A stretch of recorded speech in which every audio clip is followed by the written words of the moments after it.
예, 뉴스만 나갔다 하면 화제가 되는 시간이죠. 뉴스를 쏟아내는 코너, 우리 정치의 한 달 앞을 내다봅니다. 월간 아무개. 오늘은 정치 9단 민주평화당 박지원 의원 나와 계십니다. 어서 오십시오. 월간 아무개입니다. 아무개님 나오셨어요. 예, 예. 월간 박지원. 그러고 보니까 새해는 오늘 첫 만남 아닙니까? 네, 새해 복 많이 받으세요. 새해 복 많이 받으십시오. 박기원님만 새해 인사를 하신 게 아니라 어제 문재인 대통령도 국민들께 새해 인사를 했습니다. 예. 예, 신년 기자회견. 일단 제가 좀 내용을 추려드리면요. 신년 연설의 절반 이상이 경제 성장과 양극화 해소 메시지였습니다.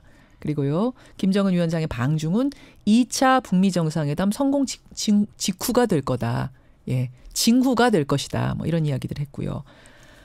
현직 언론인 2명이 이번에 청와대행 직행한 것에 대해서는 비판을 달게 받겠다. 뭐 이런 이야기들도 나왔고요. 그 외에 어떤 혁신에 대한 이야기, 경제에 대한 이야기들이 상당히 많은 부분을 할애하는 신년 기자회견이었습니다. 어떻게 보셨어요, 어제? 어제 우선 파격적이었습니다. 파격. 물론 작년에도 그랬지만은 이명박 박근혜 대통령은 하고 싶은 말만 읽어버리고 들어갔는데 예. 공식적으로 국민들에게 정책을 말씀하시고 예. 자유스럽게 기자들의 질문을 받은 것은 이유야를 막론하고 내용이 좋건 나쁘건 굉장히 신선하고 문재인 대통령답다. 그렇게 느꼈습니다. 원래는요, 그러니까 예전에는요, 다 짜는 거였어요. 그렇죠. 왜냐, 짠다는 의미는 미리 질문을 받고 순서도 정하고. 자연 발생적으로 그렇게 되더라고요.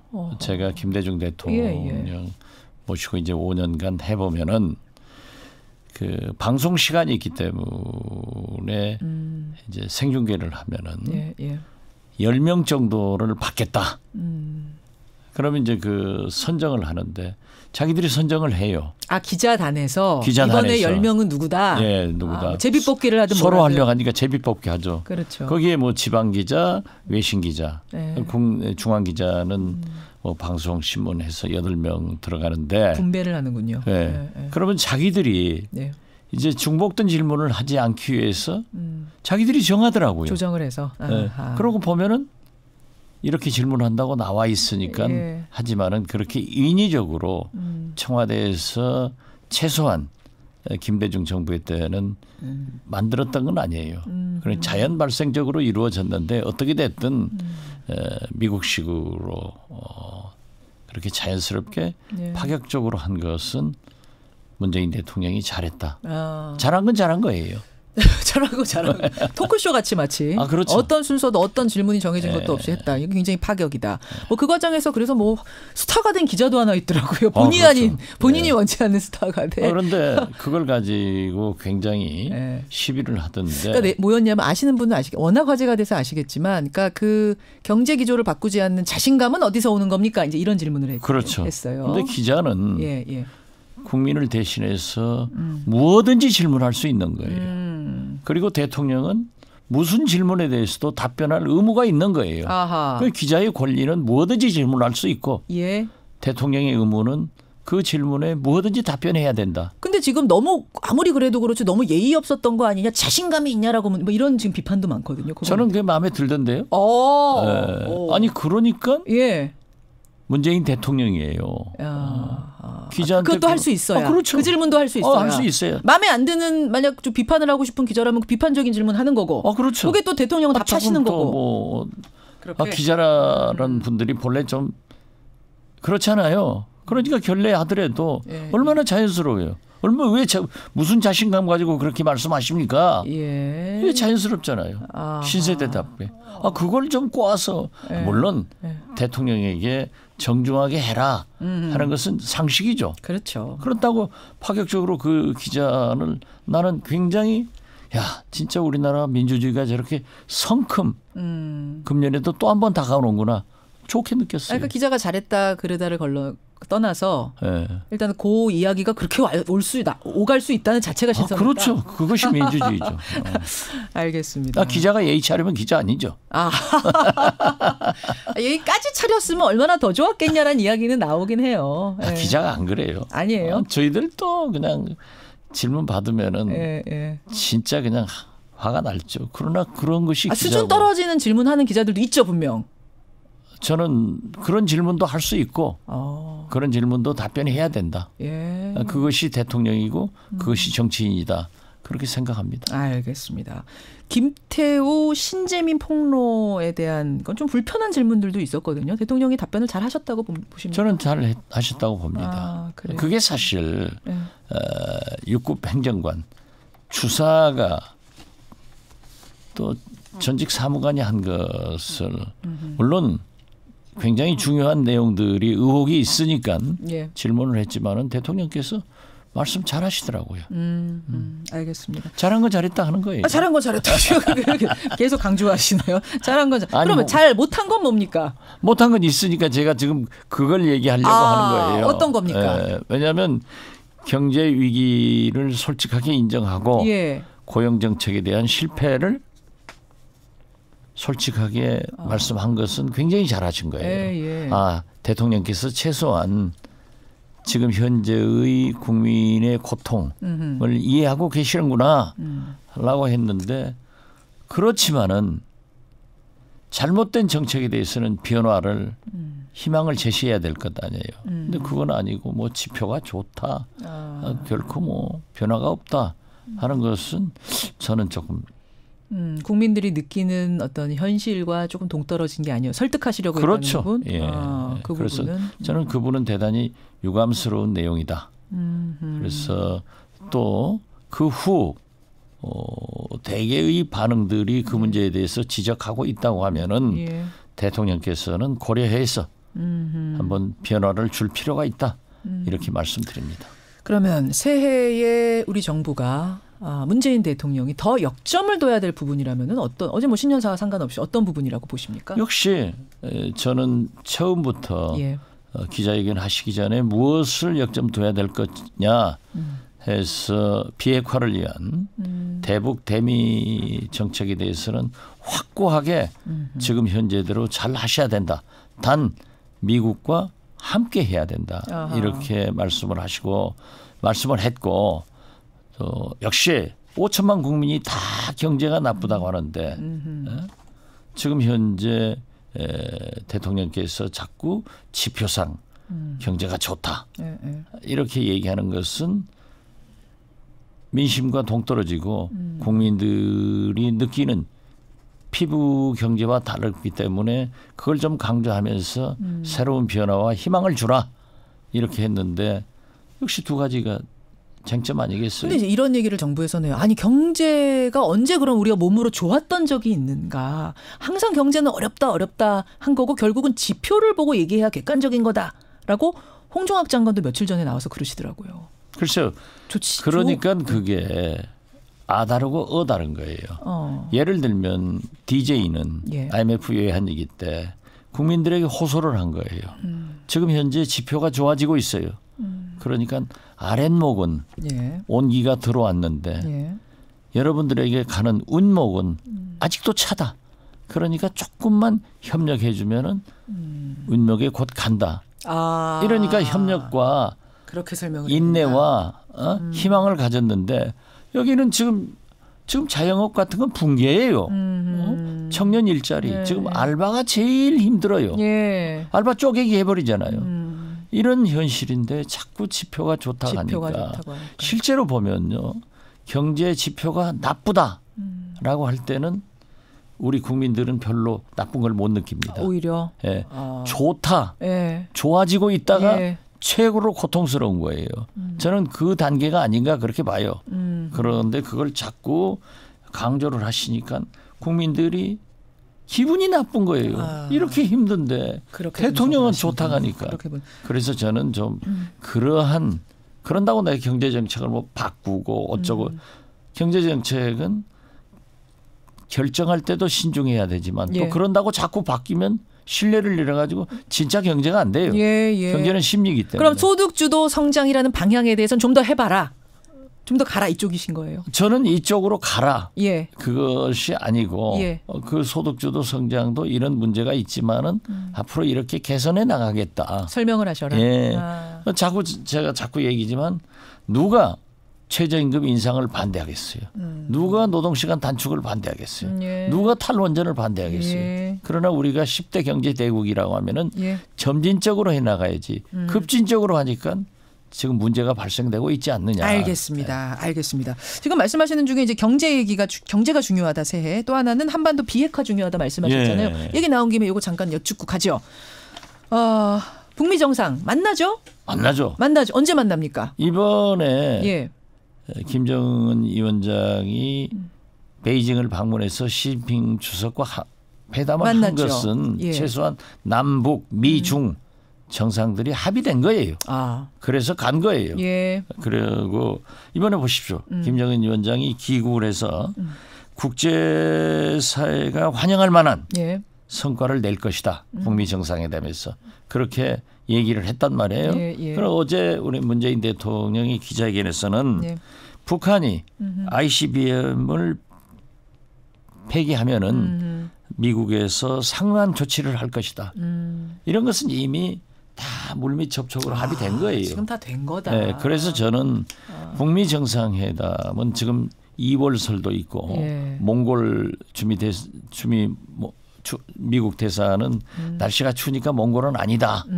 저는 지금도 베트남으로 보고 있는데 베트남으로? 예, 역시.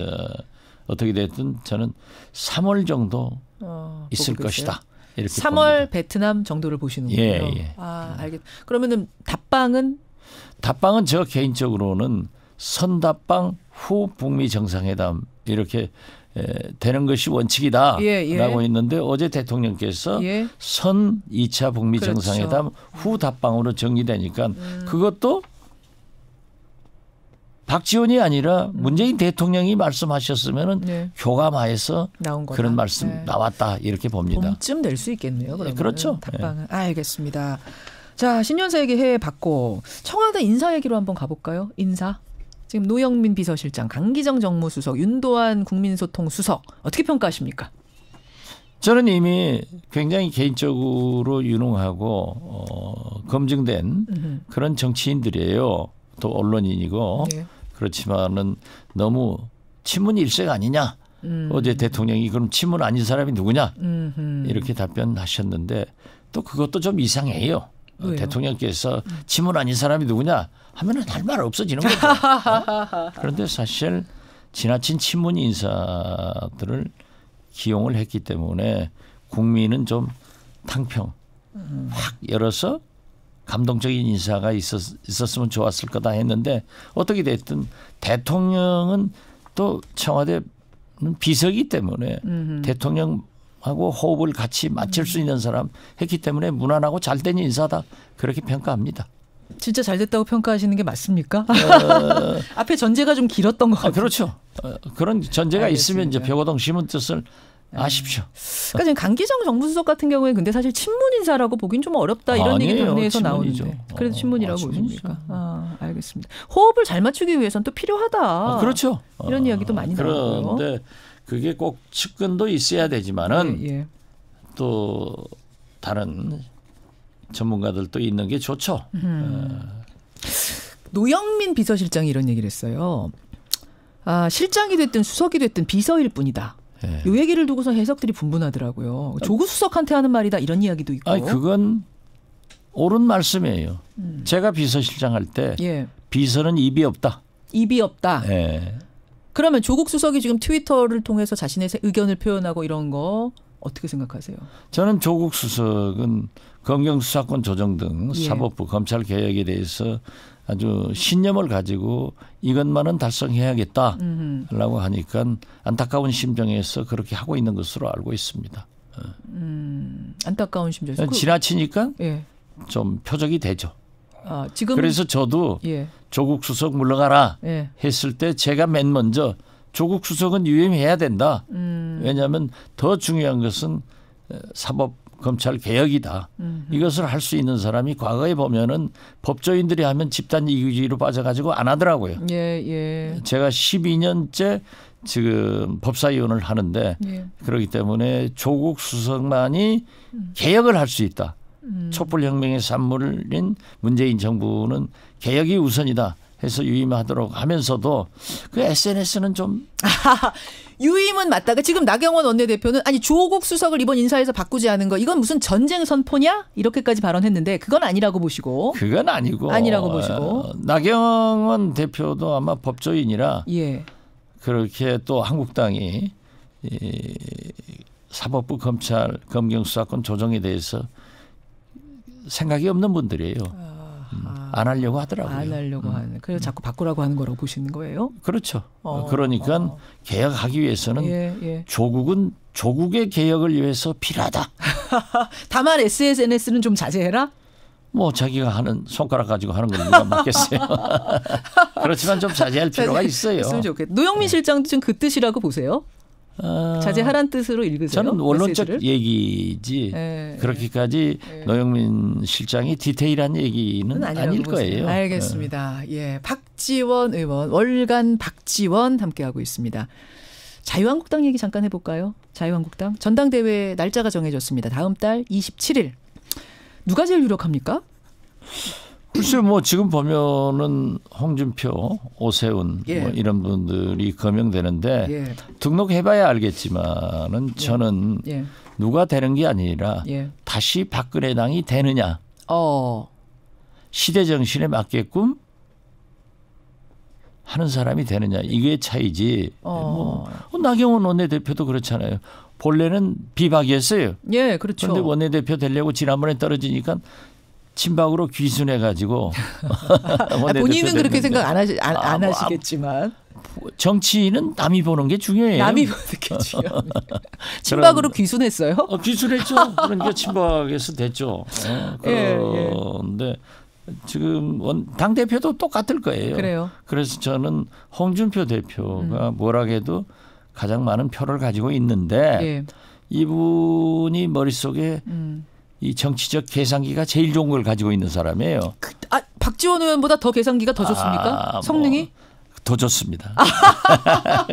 그런데 그래요? 그런데 그분이 당대표가 되기 위해서 또는 자기의 대권 가도의 필요에 의해서 당대표를 누구를 지지하느냐.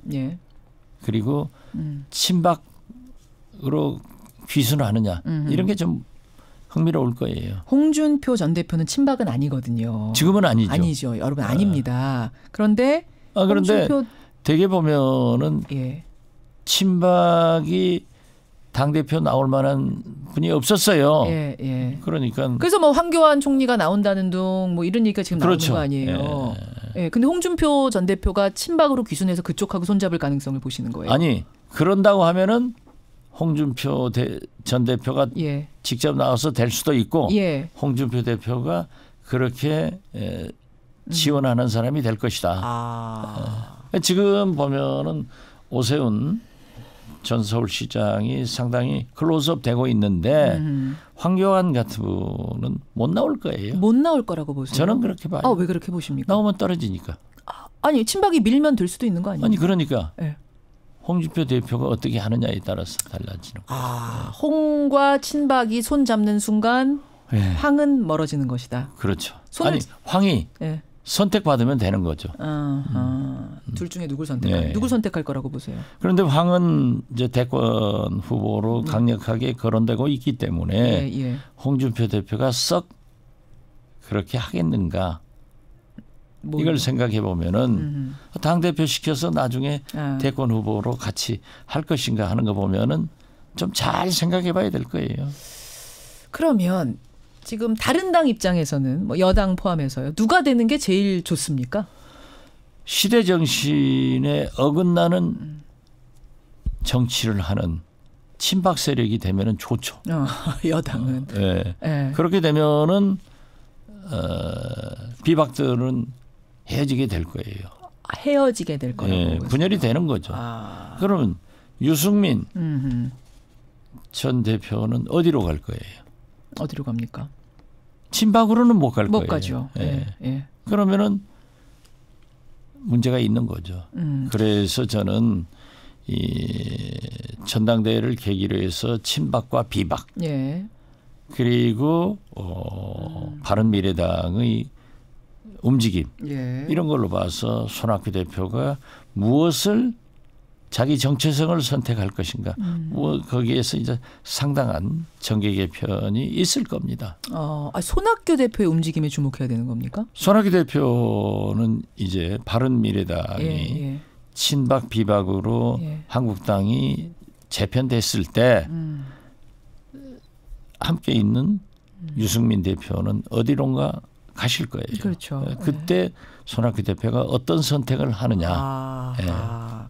그러면 결국은 거슬러 올라가면 홍준표 전 대표의 선택이 되게 중요하네. 친박으로 귀순을 하느냐 이분도. 그러니까 정치는 당신의 불행이 나의 행복으로 안 와요. 당신의 불행은 나의 불행으로 와서 여당이 분열되면 야당도 분열되고 야당이 분열되면 여당도 분열되는 거예요. 알겠습니다. 그러니까 생물이랑 하지 누가 그걸 알면은 지금 여기 앉아 있겠어요? 남산 밑에 돗자리 깔고 앉아 있지. 월간 박지원. 사실은 오늘 질문거리가 또 더 많은데 일단은 여기까지 하고 또 인사드려야 되겠습니다. 고맙습니다. 월간 박지원이었습니다.